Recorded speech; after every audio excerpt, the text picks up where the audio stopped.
যে সুপ্রিয় বন্ধুরা, আমার এই যে ফায়ার সার্ভিসের কিভাবে আগুন, এই যে ফায়ার সার্ভিসের কর্মীরা এখানে কিভাবে আগুন নিভাতে হয় সেটা দেখানো হলো। এবং এই ধরনের এক্সটিংগুইশারগুলো কিভাবে আমাদের অপারেট করতে হয় সেই সম্পর্কে আমরা সবাই জানবো। এটাকে প্রথমে পাস পিতে পুল দ্য পিন, সেফটি পিনটাকে আমরা খুলে ফেলবো। Aim the base of fire, আগুনের দিকে এটাকে তাক করবো। স্কুল দ্য ট্রিগারটাকে চাপ দিব। Sweep from side to side, এটাকে ডানে বামে করবে। 4টা কাজ যদি আমি করতে পারি তাহলে আমি এই এক্সটিংগুইশারটাকে অপারেট করতে পারবো।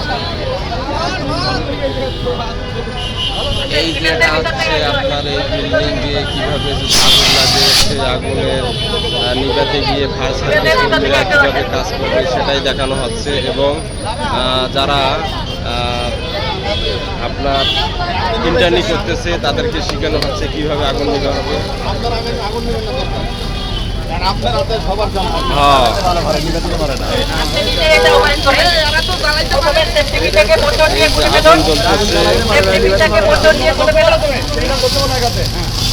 তারপরে আগুনের দিকে দরজাটা তাক করবেন। হ্যাঁ, ওটা ধরেন উপরে উপরে, এটা ধরতে হবে, আগুনটা ধরতে হবে। হ্যাঁ, এই যে কিভাবে আগুন নিভানো হয়, জোরে চাপ দিতে হবে, এটা আরো জোরে চাপ দিতে হবে।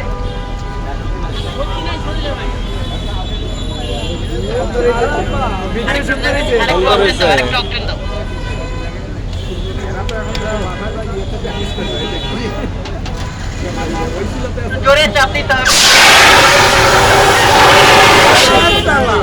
হয়ে গেছে হয়ে গেছে। আসবেন আর কেউ, ফিমেলদের ভিতর থেকে আর কেউ আসবেন? আমাদের বাসা বাড়িতে আমরা রান্না করার সময় যে কোনো মুহূর্তে আগুন ধরে যেতে পারে। আমার হাতের নিকট যে এক্সটিংগুইশারটা থাকবে খুব সহজে করতে পারবো। এই যে হয়ে গেছে আগুন নিভানো। আমরা আজকে দেখতে পেলাম যে একটা ছোটখাটো আগুন হলে আমরা প্রথমে, আমার যদি কিছু না থাকে, আমি একটা বিশাল কাঁথা, বিশাল কম্বল, বিশাল বস্তা, এটা দিয়ে আমি এই আগুনটাকে যদি আমার যদি এটাও না থাকে, আমার পাশায় যদি এক্সটিংগুইশার থাকে, এই এক্সটিংগুইশারটাকে কিভাবে পাস এর মাধ্যমে অপারেট করে দ্রুত সময়ের ভিতরে আগুনটাকে নির্বাপন করতে পারবো। সকলকে অসংখ্য ধন্যবাদ। যাদের বাসা বাড়ি আছে, বিল্ডিং যদি আগুন লাগে এভাবেই নিবাইতে হবে, এটাই দেখানো হলো। সবাই ভালো থাকবেন, সুস্থ থাকবেন এবং সতর্কভাবে চলবেন, তাহলে কোনো সমস্যা হবে না ইনশাল্লাহ।